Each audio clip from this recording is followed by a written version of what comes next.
Welcome to Book Talks with Dyan.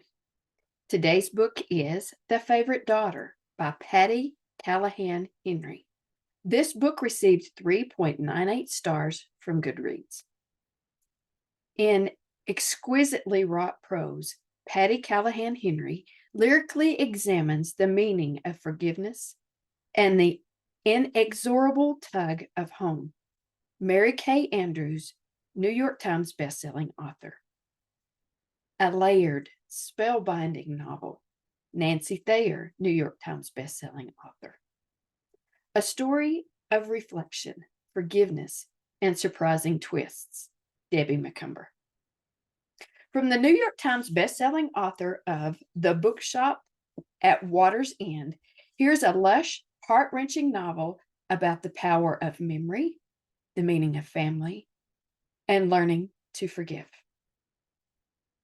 10 years ago, Lena Donahue experienced a wedding day betrayal so painful that she fled the small town of Watersend, South Carolina, and reinvented herself in New York City.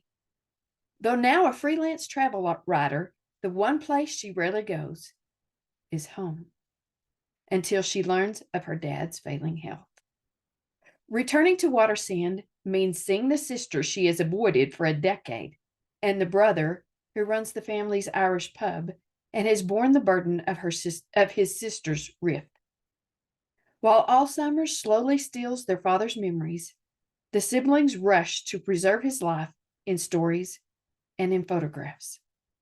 As his secret past brings Lena's own childhood into focus, it sends her on a journey to discover the true meaning of home.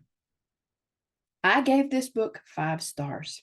This is the first book I have read by this author. I will be reading more of hers.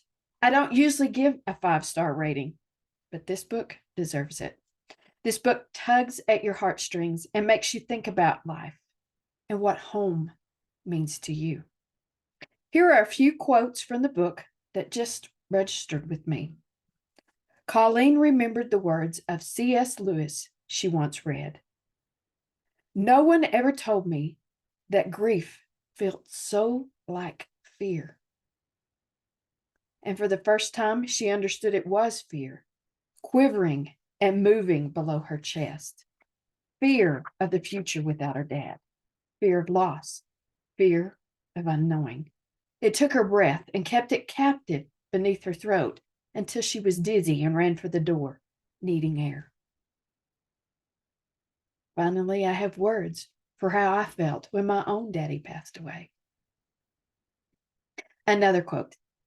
I believe home is a land that calls for you, a place that shelters. It's a family with all the complications that a family can be. Now I understand. Home is more than a place. It's a love story. Thank you for listening, and I hope to see you again soon.